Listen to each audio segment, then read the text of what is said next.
창세기 27장 15절에서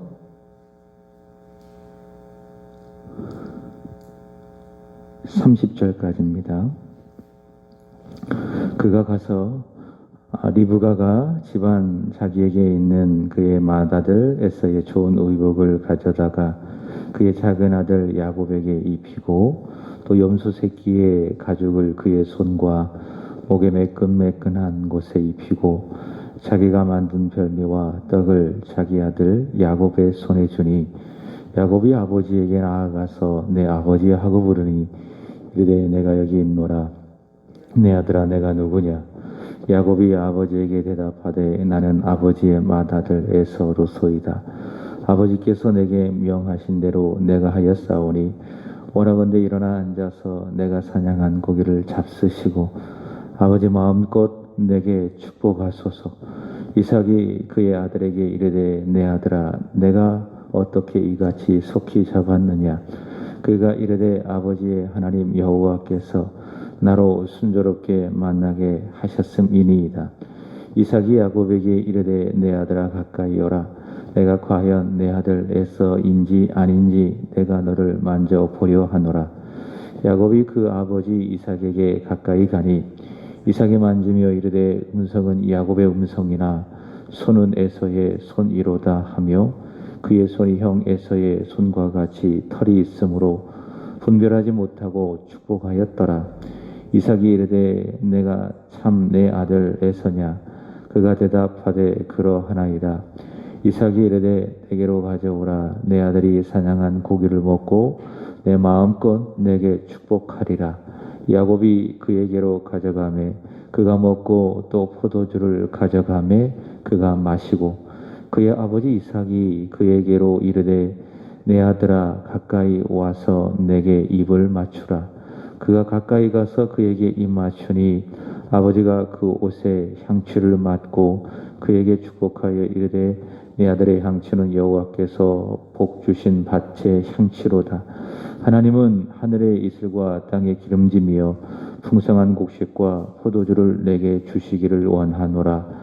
만민이 너를 섬기고 열국이 내게 굴복하리니 내가 형제들의 주가 되고 내 어머니의 아들들이 내게 굴복하며 너를 저주하는 자는 저주를 받고 너를 축복하는 자는 복을 받기를 원하노라. 이삭이 야곱에게 축복하기를 마침에 야곱이 그의 아버지 이삭 앞에서 나아가자 곧 그의 형 에서가 사냥하여 돌아온지라. 아멘. 말씀을 드렸지만 사순절은 우리 예수님의 십자가의 고난을 묵상하면서 경건과 절제로 늘 하나님 앞에 나아가는 특별한 시간입니다. 특별히 저와 여러분이 이 사순절 기간에 기도를 많이 평소보다는 많이 그리고 평소보다 깊이 하시기를 바랍니다. 그래서 먼저는 우리의 기도가 한 단계 업그레이드 되기를 원하고 동시에 이 기간에 우리가 집중적으로 깊이 그리고 많이 기도할 때에 그 기도의 응답을 좀 기대했으면 좋겠다. 물론 사순절 기간에 우리가 기도할 때에 하나님께서 응답해 주시면 참 감사하고요. 그런 의미에서 저 뒤에 필경 뒤에 보면 기도 제목 카드를 두었습니다.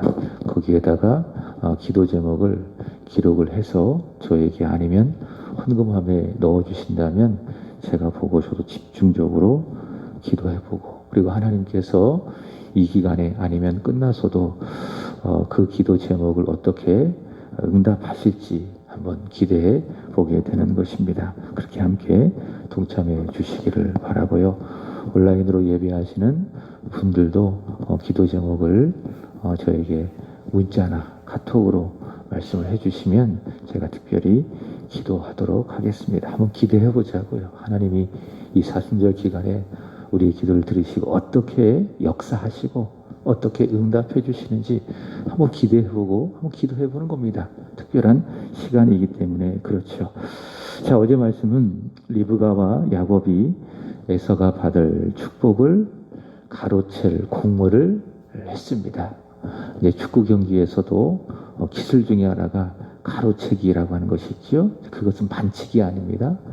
정당한 방법이지요. 그렇지만 이 야곱이 에서가 받을 축복을 이 가로채는 것은 하나님 앞에 정당하지 못하다. 불법이라고까지는 말하기는 좀 어렵지만 이거는 하나님 앞에 명백한 반칙이다. 그렇게 이제 말씀을 드렸지요. 오늘의 말씀은 리브가와 야곱이 그 공모를 구체적으로 이루어가는 과정인데 그 모습이 전혀 이 믿음의 사람이라고 할 수가 없습니다. 다시 말해 신앙적이지 않다. 반대로 매우 인간적이다라는 사실을 볼 수 있습니다. 달리 말한다면 하나님께서 과연 이들의 이러한 모습을 보시고 기뻐하실까? 정말 그 하나님의 그 마음에 기쁨을 드릴 수 있을까라고 했을 때에 전혀 그렇지 못하다. 이렇게 말씀을 드리고 싶습니다. 앞서 확인했던 것처럼 창세기 25장의 말씀을 보시면은 첫 번째 팥죽 한 그릇에 장자의 명분을 누가 빼앗아 갔지요? 야곱이 에서로부터 빼앗아 갔습니다. 그런 형제의 비정함. 두 번째로는 두 아들을 향한 부모의 편애. 에서는 누구를 더 사랑했습니까? 이삭은 누구를 더 사랑했습니까? 에서. 왜냐하면 그 사냥한 고기에 맛이 들렸기 때문에. 반면에 리브가는 누구를? 야곱을 더 사랑했죠. 왜냐하면 집에서 그 어머니와 함께 늘 거하는 그 시간이 많았기 때문에. 자, 부모의 편애가 있었고요. 세 번째로는 부부간의 속임수.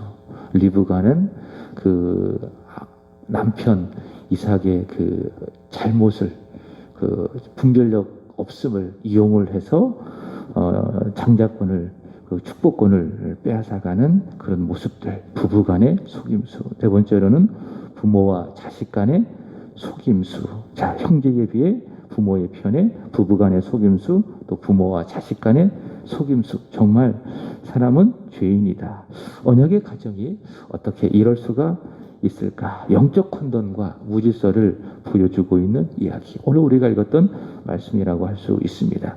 자, 그러나 동시에 그렇게 사람은 참으로 하나님 보시기에 합당하지 않지만 참 부끄러운 모습을 보여주고 있지만 스스로의 역사를 만들어 가면서 아주 그 유익하지 못한, 서로에게 좋지 못한 그런 영향을 끼치고 또 그런 모습을 보이고 있지만, 그렇지만 그 배후에 우리 하나님은 선하셔서 하나님께서 계획하신 바를 이루어 가시는 하나님의 미쁘심, 하나님의 신실하심을 보여주는 이야기. 오늘 우리가 읽었던 말씀의 내용이라고 할 수 있습니다.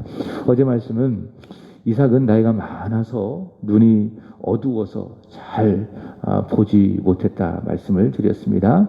자, 이것은요 두 가지 의미가 있다고 이야기했지요. 첫 번째로는 진짜 그런 거지요. 물리적으로 이삭은 앞을 잘 보지 못하는 그런 장애뿐만이 아니라 두 번째로는 영적으로도 장애가 있었다. 그는 하나님의 말씀을 분명히 알고 있었습니다. 이 족속이 저 족속보다 강하겠고 큰 자가 어린 자를 섬기리라 라고 하는 하나님의 말씀을 알고 있었습니다. 그러나 그 하나님의 말씀을 마음에 두지 않고 별미에 취하고 특별한 음식에 취하고 또 편애에 취해서 맏아들 에서를 축복하려고 했던 것이죠. 그 이삭의 이 분별력이 아주 약해지고 있다라는 것을 알 수 있습니다. 자, 이삭의 이런 영적인 장애가 있다. 영적인 장애가 있다. 자, 이 사실을 23절에 보시면은 분별하지 못했다라고 하는 그런 말씀을 통해서 성경이 표현을 하고 있습니다. 자, 그런데 그런 이삭의 이 장애를 교묘하게 이용을 해서 이 공모를 짠 일에 앞장선 사람이 누구인가 하면은 그 아내 리브가이다라고 하는 것입니다. 그리고 야곱이죠. 자, 15절 보시면 리브가는요 에서의 좋은 의복을 가져다가 야곱에게 입힙니다. 그리고 16절 보시면은 그 에서는 털이 많았죠. 그러나 야곱은 어떤 사람? 어제 표현이 재미있었습니다.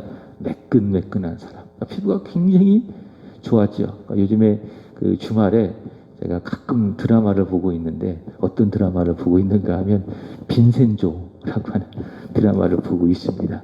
거기 보면 주인공이 나오지요. 누구인가 하면 송중기. 이 송중기가 대전 사람이라고 하더라고요.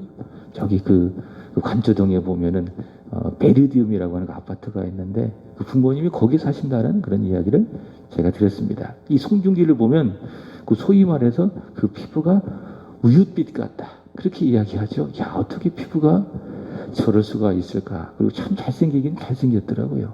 얼굴도 잘생기고 피부도 정말 깨끗하고 진짜 매끈매끈한 사람이다. 그걸 보면은 야곱이 그러지 않았을까. 얼굴이 굉장히 고상하게 생기며 그 피부도 아주 매끈매끈한 그런 사람이 되지 않았을까. 자, 그 피부가 그렇게 매끈매끈하니 그 아버지 이삭을 속이기 위해서 어떡합니까? 염소 새끼 가죽을 그의 손과 목에 입히는 것을 볼 수가 있습니다. 그러니까 리브가는요, 그 이삭이 어떻게 행동할지 다 꿰고 있는 거예요. 자기 남편이 어디를 만질 것이다 라는 사실을 정확하게 알 수 있는 그런 사람이었습니다. 그것을 이용해서 지금 에서의 축복권을 가로채려고 하는 것입니다. 그리고 보세요. 17절 보시면은 별미뿐만이 아니라 무엇을 만듭니까? 떡까지 추가시키면서 에서가 받을 복을 가로채려고 하고 있습니다. 자, 이런 리브가의 모습을 보면 여기에는 믿음이 없습니다. 그는 이 족속이 저 족속보다 강하겠고 큰 자가 어린 자를 섬기리라 라고 하는 하나님의 말씀을 직접 받았어요. 자, 그럼에도 불구하고 그는 그런 하나님의 계획과 하나님의 뜻보다는 인간적인 계산과 치밀함을 가지고 하나님의 복을 쟁취하려고 하고 있습니다. 그의 생각과 모습을 보면 적어도 이 모습 속에는 하나님이 있다 없다. 하나님이 없다. 하나님께서 뜻대로 하신다라고 하는 이 믿음 아니겠습니까? 주여 뜻대로 하시옵소서. 주께 다 맡겨드립니다. 주님의 손에 모든 것을 얹어드립니다. 주께서 계획하신 대로 하시옵소서. 이게 믿음인데 이 믿음이 이 리브가에게는 전혀 없다. 혹시 우리가 그렇지 않습니까? 주님 뜻대로 살기로 했습니다. 주님 뜻대로 살기로 했네. 뒤돌아서지 않겠네. 세상 등지고 십자가 보내. 주님 뜻대로 주님의 계획대로 살기로 했네. 그렇게 우리가 고백하고 때로는 찬양을 하고 기도하면서도 막상 그렇게 살아내야 되는 우리의 현실 속에서는 주님의 뜻이 전혀 보이지가 않죠. 현실에 취하고 내 생각과 내 뜻에 온전히 사로잡혀서 믿음이라는 것이 전혀 없죠. 그래서 이 믿음이라는 것은 단지 교회에서만 확인되어지는 일종의 액세서리가 아닌가. 이제 그런 모습들이 우리에게 종종 발견이 되는 것입니다. 리브가는 직접 받은 하나님의 말씀이 있었습니다. 큰 자가 어린 자를 섬기리라 라고 하는 하나님의 그 말씀은 지금 이런 리브가의 모습을 보면 진짜 보기 좋은 하나의 액세서리일 뿐이다 라고 하는 것이죠. 참 안타까운 모습이라 할 수 있습니다. 야곱도 마찬가지입니다. 어제 확인했던 것처럼 27장 12절의 말씀을 보시면은 어머니 리브가가 에서의 축복권을 네가 받아야 된다 이렇게 강하게 이야기를 하죠. 그랬더니 뭐라고 이야기합니까? 어머니, 만약 그렇게 한다면 제가 복은 고사하고 저주를 받을 수도 있을 것입니다. 굉장히 두려운 것이죠. 아버지를 속여서 그 복을 자기가 가로채서 받는다라고 하는 것은 이건 하나님 앞에 또 양심적으로도 합당하지 않다라는 것을 야곱은 분명히 알고 있었을 것입니다. 아마도 창세기 25장에 보면은 그 팥죽과 그 떡을 통해서 그 에서로부터 장자의 명분을 자기가 취한 것도 양심상 굉장히 꺼렸던 것 같아요. 근데 거기에다가 에서의 축복권까지 받아야 된다. 그것도 정당하지 않은 방법으로, 그러니까는 야곱이 두려웠던 것 같아요. 복보다는 오히려 저주를 받을까 두렵습니다. 자, 그렇지만 이 야곱도 똑같아요. 야곱은 이름이 어떤 의미를 가지고 있다고 이야기했죠? 발꿈치를 잡다. 그 다음에 속이다. 그러니까는 무섭지만은 두렵지만은 욕심이 더 커요. 어떤 욕심? 에서의 축복권을 받고 싶은 욕심이 더 큰 거예요. 그러니까 죽어도 괜찮다. 이 축복권만 받는다면 나는 괜찮다. 두려움이 있지만 그 복을 받고 싶은 욕심이 더 큰 겁니다. 그러니까 먼지기는 척하고 리브가와 공모를 해서 이삭을 속이려 하고 있습니다. 자, 그런데 이렇게 리브가와 야곱에게 놀아나는 이 이삭은 이런 상황을 전혀 인지하지 못하는 그런 상태죠. 어떤 일이 벌어지고 있는지, 어떤 일이 그저 내 아들 에서가 사냥하러 나갔으니까는 고기를 잡아와서 아주 맛있는 그런 별미를 만들어 올 것이다. 나는 그것을 먹고 마음껏 이 에서에게 축복할 것이다 라고 하는 그 생각만 탁 하고 있지요. 그죠? 리브가가 어떤 생각을 했고 또 야곱이 어떤 생각을 하고 있고 어떤 일을 꾸미고 있는지, 소위 말해 어떤 작당모의를 하고 있는지 이삭은 전혀 인지하지 못한 상태. 그의 분별력이 얼마나 없었는지, 얼마나 심각했는지 오늘 본문을 보면 알 수가 있습니다. 첫 번째로는 목소리를 분별하지 못하고 있습니다. 자, 18절을 보시기 바랍니다. 야곱이 아버지에게 대답하되 나는 아버지의 맏아들 에서로 소이다. 아버지께서 내게 명하신 대로 내가 하였사오니 원하건대 일어나 앉아서 내가 사냥한 고기를 잡수시고 아버지 내 마음껏 축복하소서. 그러니까 이 이삭은 거의 누워 있었던 것 같아요. 계속 누워가지고 지내는 것 같아요. 그래서 이제 음식 갖다 주면 먹고, 계속 누워 있다가 또 음식 갖다 주면 먹고, 이러면서 인생을 살았던 것 같습니다.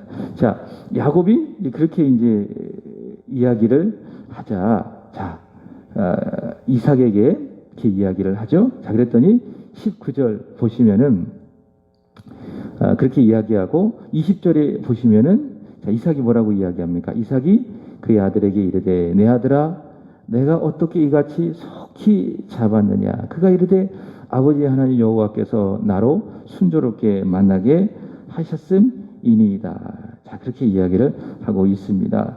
자, 이렇게 이삭은 분명하게 아들 야곱의 음성을 들었습니다.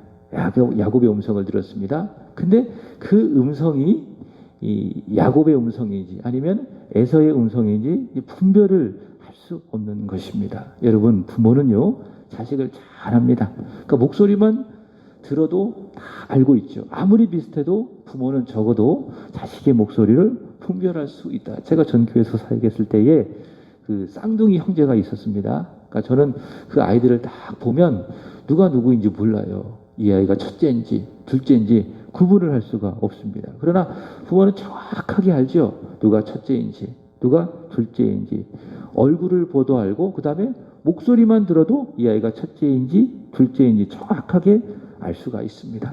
그러나 이삭은 그렇지 않습니다. 아들의 목소리를 들어도 이게 야곱의 음성인지 그리고 에서의 음성인지 정확하게 누가 누구인지 알 수 없는 그런 상태. 아무래도 이 야곱은 목소리를 조금 꾸몄을 것이라 생각합니다. 있는 그대로 말하진 않았겠죠. 어느 정도 에서의 음성을 내려고 꾸몄을 것입니다. 여러분, 사람이 목소리를 꾸미면 어때요? 굉장히 듣기가 부자연스럽지 않겠습니까? 아, 아버지. 그럼 좀 이상하잖아요. 평소대로 말하면 자연스러울 것인데 아버지 앞에 그 에서의 목소리를 나타내기 위해서 좀 꾸몄을 것이다. 굉장히 부자연스러웠을 것이다. 자, 그럼에도 불구하고 이삭은 목소리를 들어도 분별을 해요, 못해요. 이게 에서인지 야곱인지 전혀 분별하지 못하는 모습을 볼 수가 있습니다. 두 번째로는 상황을 분별하지 못하고 있죠. 20절의 말씀을 보시면은 이삭도 이상한 겁니다. 뭐가 이상하느냐? 자, 20절 다시 보시면은 이삭이 그의 아들에게 이르되 내 아들아 내가 어떻게 이같이 속히 잡았느냐? 어떻게 이같이 속히 잡았느냐? 이게 뭐지? 이상하다라는 거예요. 왜 이렇게 빨리 잡아가지고 왔느냐? 이렇게 속히 잡아서 어떻게 별미를 이렇게 순식간에 만들어 왔느냐? 이상하다라는 겁니다. 그러니까 이 상황을 인지만 하고 있었을 뿐 이 상황이 어떤 상황인지 정확하게 파악을 하지 못하고 있는 상태라는 거예요. 분별력이 제로이지요. 자, 그러니까 22절의 말씀을 보시면 야곱의 손을 만지면서도 뭐라고 이야기합니까? 야, 내가 듣기에 음성은 야곱이지만 손은 에서이로구나 라고 하면서 결국에는 리브가와 야곱의 의도대로 야곱을 축복을 하고 있습니다. 자, 그 축복의 내용이 27절부터 29절. 자, 여기까지 이 복을 받기 위해서 그렇게 둘이 작당 모의를 한 거예요. 27절 보시면은 내 아들의 향취는 여호와께서 복을 주신 밭의 향취로다. 28절 보시면 하나님은 너에게 하늘의 이슬과 땅의 기름짐과 풍성한 곡식과 포도주를 주시기를 바란다. 29절 보시면 만민이 너를 섬기고 열국이 내게 굴복하리니 내가 형제들의 주가 되고 내 어머니의 아들들이 내게 굴복하며 너를 저주하는 자는 저주를 받고 너를 축복하는 자는 복을 받기를 원하노라. 자, 이 축복을 결국에는 야곱은 원하는 대로 받아내는 것입니다. 자, 이런 축복의 내용은 하나님께서 아브라함에게 주신 언약의 복을 그대로 이 야곱에게 전하는 것이라 할 수 있겠죠. 간단히 말한다면 야곱의 후손을 통해서, 물론 이 축복은 또 물질적인 그런 축복이 주어지는 것도 의미하고 있지만은 동시에 영적인 축복이 더 강해요. 어떤 의미인가 하면 야곱의 후손을 통해서 이스라엘이라고 하는 거대한 나라가 형성이 될 것이고 그 나라가 땅을 차지하게 될 것이고 그 나라가 제사장 나라가 되어 하나님의 구원의 복을 열국 가운데에 전하는 것이 될 것이다. 자, 특별히 그 이스라엘 나라 가운데에 하나님께서 그리스도를 약속하시지요. 그리고 그리스도를 통해서 모든 민족이 복을 받게 될 것이다 라고 하는 구원의 복을 약속하고 있는 것이라 이야기할 수 있습니다. 우리가 잘 알아야 돼요. 성경이 말하는 복은 단지 물리적이고 물질적인 그런 복이 아니라 영적인 복이라는 거죠. 하나님의 자녀가 되고 나는 너의 하나님이 되고 너희는 나의 백성이 되리라. 예수 믿고 구원받고 하나님의 자녀가 되는 것이 무엇이에요? 그것이 바로 복이다. 그것이 바로 구원의 복이다. 최고의 복이라고 하는 것입니다. 물질적이고 또 물리적이고 육체적인 복은 일종의 추가되는 거예요. 그게 복의 본질이 아니라고 하는 것이죠. 우리가 최고의 복은 무엇이냐? 허물과 죄로 죽었던 나이지만은 하나님이 나를 예수를 통해서 살려주셔서 하나님의 자녀가 되어준 거, 그것이 무엇이다? 내가 받은 최고의 복이다라고 하는 거예요. 자, 이런 영적인 복을 이 이삭은 야곱에게 내리고 있습니다. 자, 이렇게 리브가와 야곱의 공모와 그 속임으로 말미암아 야곱은 에서의 복을 가로채게 됩니다. 자, 그들은 이렇게 속이며 이렇게 악한 일을 저질렀지만 심지어 야곱을 보시기 바랍니다. 자, 20절에 보시면 뭐라고 이야기합니까? 그가 이르되 중반절에 보시면 아버지의 하나님 여호와께서 나로 순조롭게 만나게 하셨음이니이다. 지금 어떤 상태예요? 하나님을 이용하고 있잖아요. 하나님의 이름을 이용을 해서 아버지 이삭을 속이는 일을 행하고 있습니다. 자, 이렇게 야곱은 속이면서 하나님의 이름까지 이용하고 있지만, 자, 그렇지만은 그 배후에 하나님이 역사하는 거예요. 이 족속이 저 족속보다 강하겠고 큰 자가 어린 자를 섬기리라 라고 하는 하나님의 계획이 이루어져 가고 있다라고 하는 것을 볼 수가 있습니다. 자, 그리고요, 야곱이 하나님을 아버지의 하나님 여호와 그랬죠. 아버지의 하나님 여호와. 그래서 야곱은 쭉 자라면서 아버지의 하나님을 본 거예요. 이삭의 하나님만은 본 거예요. 그래서 하나님을 누구의 하나님이라고 보는 겁니까? 아버지의 하나님, 이렇게 보는 거예요. 그러나 이제는 하나님께서 야곱의 인생을 간섭하시는 거예요. 왜?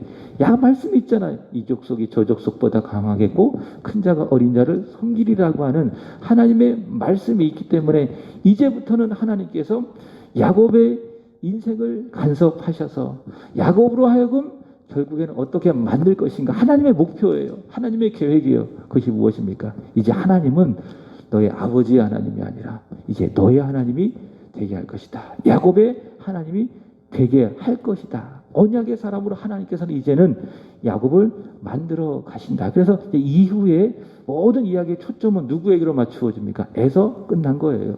이삭도 이제는 거의 그 내용이 없습니다. 누구에게로 그 초점이 맞추어져 가고 있습니까? 야곱에게로 그 초점이 맞추어져 가고 있습니다. 왜 그렇게 하시죠? 하나님께서 하신 말씀이 있기 때문에 이제 야곱의 하나님이 되시기 위해서 하나님께서는 끈질기게 야곱의 인생을 붙들어 가시고 아주 치열하게 야곱의 인생을 만들어 가신다. 그리고 야곱은 아주 그런 혹독한 과정을 통해서 이런 그 속이는 그런 때들을 그 육신적인 모습을 다 버리고 결국에는 이스라엘이라고 하는 하나님의 사람으로 만들어져 가게 되는 것이죠. 그리고 야곱의 입에서 하나님은 이제는 이삭의 하나님이 아니라 누구의 하나님? 나의 하나님. 야곱의 하나님이 되게 하신다라고 하는 것입니다. 그 하나님의 역사가 앞으로 진행이 되게 될 것이다 라고 하는 것입니다. 자, 결론적으로 말씀을 드린다면, 자, 그러한 이삭의 하나님, 또 야곱의 하나님, 어떤 하나님? 신실하신 하나님, 동시에 우리의 하나님. 우리는 그 하나님 앞에 이 리브가의 모습, 또 이 야곱의 모습을 보면서 정직하시기 바랍니다. 그리고 진실하시기 바랍니다. 하나님 앞에 오늘 하루도 정직하고 진실하게 살아가기를 주님의 이름으로 축복합니다. 기도하겠습니다. 하나님 아버지, 사람의 못된 공무, 속이고 속이는 이런 상황 속에서도 하나님은 계획을 이루어 가시는 분이십니다. 하나님을 찬양합니다. 하나님 앞에 거짓을 버리게 하시고 속임을 버리게 하여 주시고 오직 정직과 진실함과 착함으로 살아가게 하여 주시옵소서. 하나님, 오늘은 이 구역을 위하여 기도드립니다. 우리 박종수, 강미선 권사님의 가정, 예찬 예성, 우시숙 권사님, 우리 전지수, 김승기 권사님, 변준식, 변혜령, 정진수, 허순덕 집사님, 정수목, 정재욱, 우리 김영숙 성도님, 우리 김영호 어머님, 윤관준, 최희롱 성도님, 하나님 이 구역을 기억해 주시기를 원합니다. 하나님, 손으로 하는 모든 범사에 복을 내려 주시기를 원합니다.